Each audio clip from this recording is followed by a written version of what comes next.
Hello friends, तो ये new मंगा स्टार्ट होता है मेरी माफ़ी से, क्योंकि मैंने आपसे कहा था कि मैं 1 मार्च को वीडियो डालूँगी, लेकिन मैं वो नहीं डाल पाई क्योंकि मेरा गला ख़राब हो गया था। थोड़ा मतलब खांसी होने लगी थी, तो मैं वीडियो नहीं बना पाई अच्छे से, इसलिए मैं थोड़ा लेट हो गई वीडियो अपलोड करने में, इसलिए I am sorry.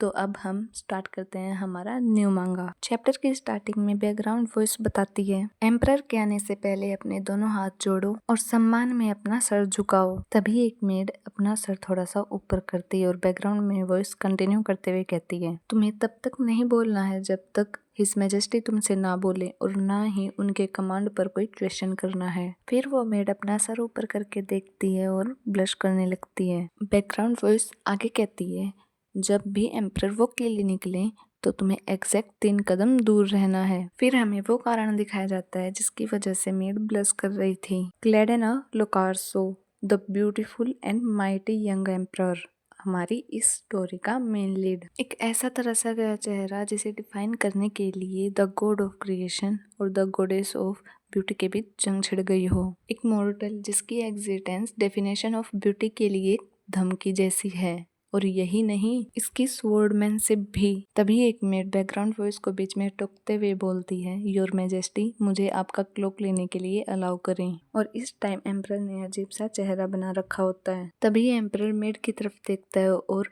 Background voice made के बारे में बताते हुए कहती है, ये उसकी कैपेबल मेड है। वो पहले ही एग्जैक्ट अनुमान लगा लेती थी जो एम्परर चाहते थे, या फिर एम्परर ने वही पसंद करना शुरू कर दिया था जो वो प्रिपेयर करती, और इतना ही बहुत था मुझे चौंकाने के लिए। नेक्स्ट सीन में एम्परर को दिखाया जाता है जो सोचता है, पहले मैं डॉक्यूमेंट्स रिव्यू करूंगा, और तभी मेड डॉक्यूमेंट्स लाकर टेबल पर रख देती है और एम्परर के एक्सप्रेशन कुछ ऐसे होते हैं और उस मेड के भी कुछ ऐसे ही होते हैं। एम्परर फिर से अजीब एक्सप्रेशन बनाकर सोचता है, देखो तो सही, आखिर ये एक जैसे एक्सप्रेशन कैसे मेंटेन कर लेती है। एक सेकेंड, आखिर इसे कैसे पता कि मुझे पेपर वर्क चाहिए? क्या ये टेलीपैथी यूज कर रही है? फिर वो बाकी सर्वेंट्स के बारे में कहता है, नहीं, अगर कोई भी सर्वेंट होता तो उसके रिएक्शंस कुछ डिफरेंट होते। फिर हमें 2 सर्वेंट्स को दिखाया जाता है जो एम्परर की तारीफों के पुल बांध रहे होते हैं, और ऐसे ही सभी सर्वेंट्स की नॉर्मल रिएक्शन होते हैं। फिर एम्परर मेड को घूरते हुए कहता है, इसीलिए मेरी मेड ने 3 बहुत बड़े पाप किए हैं।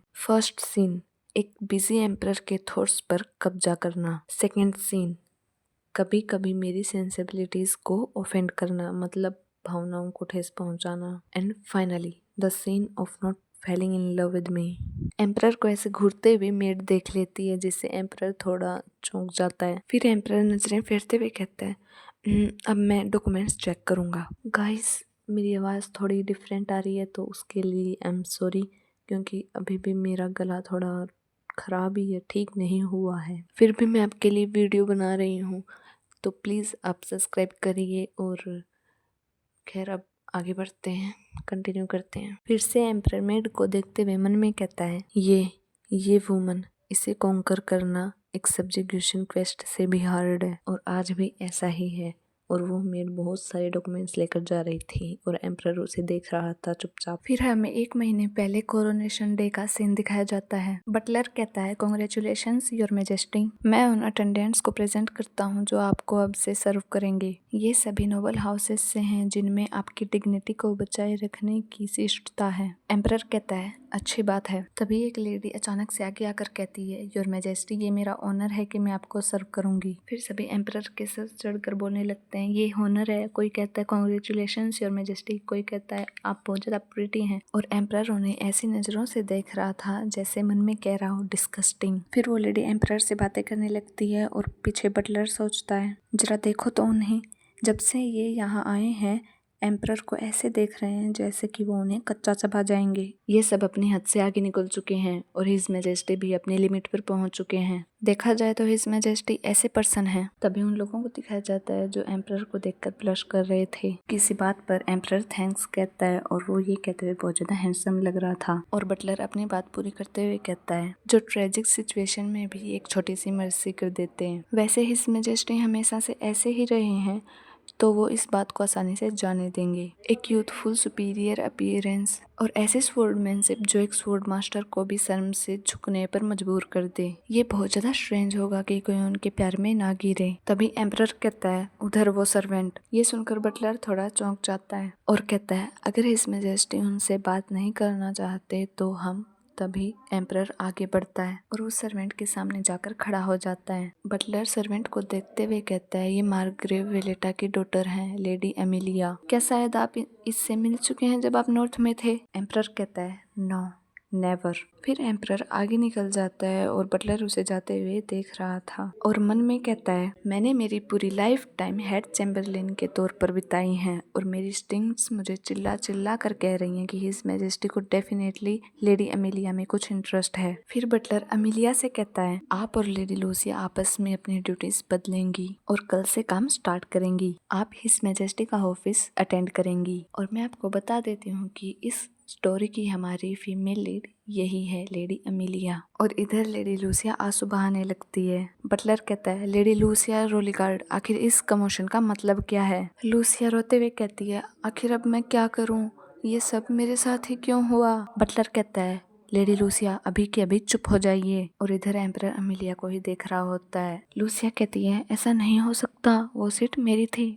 बटलर कहता है, जरा आप अपनी जुबान को संभाल कर बात कीजिए। लूसिया आगे कहती है, क्या आपको पता भी है मैंने कितना हार्ड वर्क किया है सिर्फ और सिर्फ हिज मैजेस्टी की साइड रहने के लिए?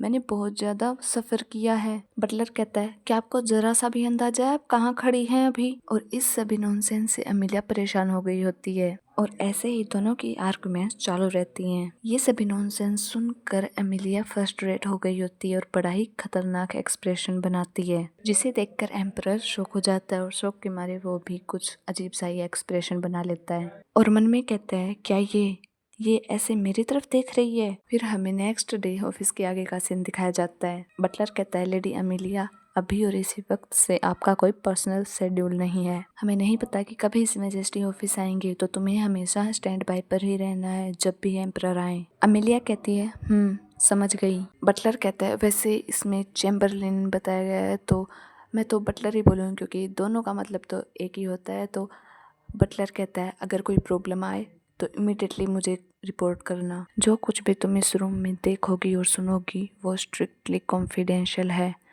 तो तुम्हें बाहर एक भी वर्ड नहीं कहना है मरते दम तक, और तुम्हें इसे किसी भी तरीके से रिकॉर्ड नहीं करना है। तुम्हारी लाइफ और हाउस ऑफ वेलेटा की सेफ्टी तुम पर डिपेंड करती है। अमिलिया कहती है, ओके चैम्बरलेन। फिर वो एम्परर के बारे में बताती है। एम्परर क्लेडेन अपने क्राउन प्रिंस के दिनों में कैपिटल से बाहर निकाल दिए गए थे क्योंकि उन्होंने डिवाइन बीस्ट को किल कर दिया था, जो सेफ्टी का सिंबल था। जहां एम्परर को भेजा गया था वो प्लेस वेलेटा टेरिटरी के आउटसाइड पर बॉर्डर पर थी, मेरी फैमिली की टेरिटरी।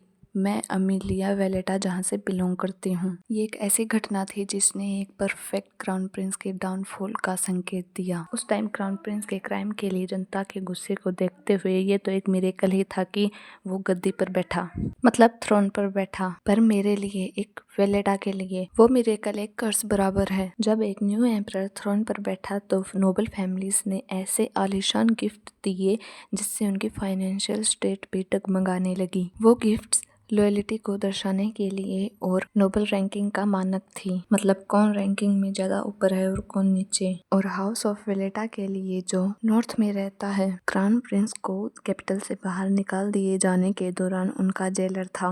हमें और भी प्रीशियस गिफ्ट की जरूरत थी जिससे एम्परर का दिल जीता जा सके। हालांकि वेलेटा टेरिटरी में जहाँ डेमोनिक बेस्ट भरे पड़े हैं, आपके गार्ड डाउन करते ही हमला बोल देंगे। क्या हमारे पास इतना पैसा था भी? तो इसलिए वेलेटा ने उनकी डॉटर को ऑफर कर दिया, यानी मुझे। कल उसने मुझे सिग्नल दिया उसकी मैनमेड बनने के लिए। फिर अमेलिया थोड़ा उदास होकर सोचती है, मुझे हल्का हल्का एहसास है कि मेरी किस्मत कैसी है। इन शॉर्ट, एम्परर ने हमारी पहली मीटिंग में मुझे स्ट्रिक्ट वार्निंग दे दी है। फिर अमेलिया और बटलर पीछे मुड़कर देखते हैं। अमेलिया बड़े ध्यान से देख रही होती है। कोई आ रहा होता है और वो होता है एम्परर। अमेलिया मन में सोच रही होती है, ये तो ऑब्वियस है, अभी से उसने सिग्नल दे दिया है कि वो क्या करने का इरादा रखता है मेरे साथ, एक वेलेटा के साथ। एम्परर अमेलिया को घूर रहा होता है और अमेलिया भी एम्परर को देख रही होती है। दोनों एक दूसरे को घूरने लगते हैं, दोनों के बीच माहौल टेंस हो जाता है। ये समझने में कोई गलती नहीं है कि ये एक रिवेंज है वेलेटा के अगेंस्ट। एम्परर और अमेलिया दोनों एक दूसरे को घूर रहे होते हैं, जिसे देखकर बटलर घबरा जाता है और मन में कहता है, हिज मेजेस्टी तो कल ही पैलेस पहुंचे हैं, ये अभी से ऑफिस आ गए। क्या ये अभी से वर्क स्टार्ट करना चाहते हैं? वे पहले तो इतनी मेहनत नहीं करते थे। फिर एम्परर घूरना बंद करके आगे निकल जाता है और पीछे से बटलर कहता है, हम समझ गए योर मेजेस्टी कि आप रेस्ट करना चाहते हैं आज। एम्परर कहता है, रेस्ट? भूल जाओ इसे, एम्पायर थोड़ी ना रेस्ट करेगा क्योंकि मैं रेस्ट कर रहा हूँ। ये सुनकर बटलर की आंखें भर आती हैं खुशी के मारे। फिर एम्परर बड़ी स्टाइल से सीट पर बैठता है और बटलर सोच रहा होता है, एम्परर ग्लेडन अपने क्राउन प्रिंस के दिनों में ऐसे थे जैसे किसी ने उनके दिमाग से मेहनत का नाम ही डिलीट कर दिया हो। इतना ज़्यादा चेंज, वो भी कोरोनेशन के ख़त्म होते ही। वैसे कोरोनेशन का मतलब आपको समझ तो आ ही गया होगा, अगर नहीं आया तो मैं किस लिए हूँ, मैं बताती हूँ ना। कोरोनेशन का मतलब है राज्याभिषेक। बटलर एम्परर को देखते हुए मन में कहता है,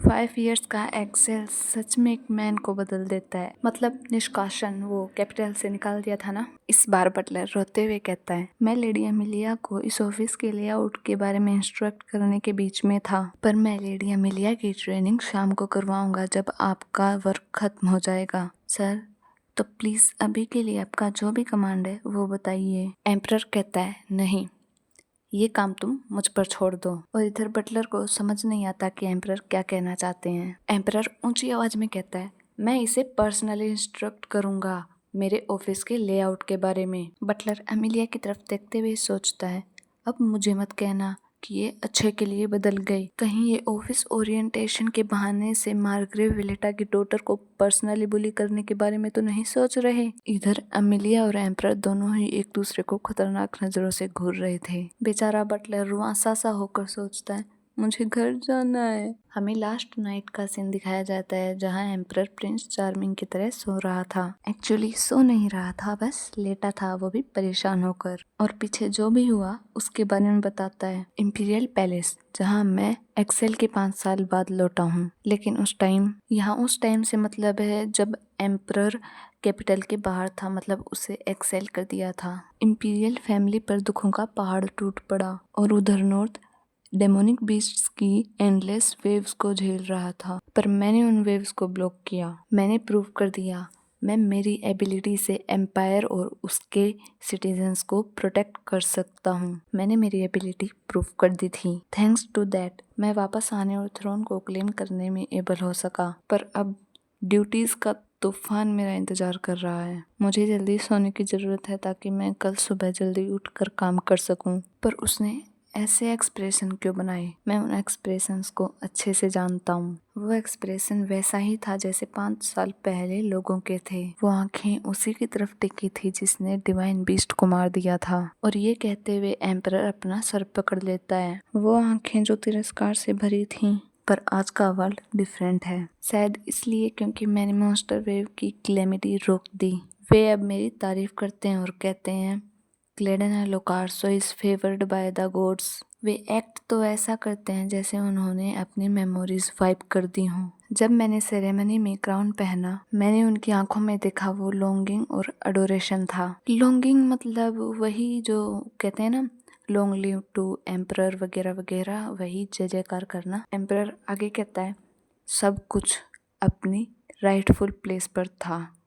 हाँ, और ये सब कहते हुए एम्परर को अचानक से अमेलिया और उसका एक्सप्रेशन याद आ जाता है। इसीलिए अमेलिया वेलेटा आखिर कैसे वो ऐसे एक्सप्रेशंस के साथ मेरी तरफ देख रही थी? ये फंडामेंटली टेरर से डिफरेंट है, तो ये डर तो नहीं है। मैं इसे ठीक तरह से समझ तो नहीं पा रहा, लेकिन ये कुछ बहुत ही मैं इसे कैसे कहूँ, अनप्लीसेंट, डिस्गस्टिंग। पहली बात, मुझे महसूस हो रहा है कि वो लड़की नॉर्मल तो नहीं है। दिमाग पर इतना ज्यादा जोर देने से एम्परर फ्रस्ट्रेट हो जाता है। फिर एम्परर गुस्से में कहता है, मुझे मत कहना कि वो मुझे नीचा देखने की हिम्मत कर रही है। एक मास्टरपीस जिसे गॉड ने अनजाने में बनाया है, एक हेवनली स्टैच्यू जैसी अपीयरेंस। ऐसे ही एम्परर आगे अपनी तारीफों के पुल बांधने लगता है। फिर अमेलिया एम्परर को अपने ख्यालों की दुनिया से बाहर लाते हुए कहती है, योर मैजेस्टी, क्या मैं आपसे एक क्वेश्चन पूछ सकती हूँ? अमेलिया को बात करते देख बटलर का चेहरा नीला पड़ जाता है और सोचता है,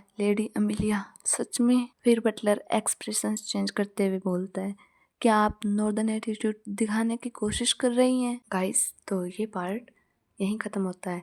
पता है ये थोड़ा छोटा है, लेकिन आप चिंता मत कीजिए, अगली बार मैं थोड़ा बड़ा वीडियो लेकर आऊँगी। Okay, bye.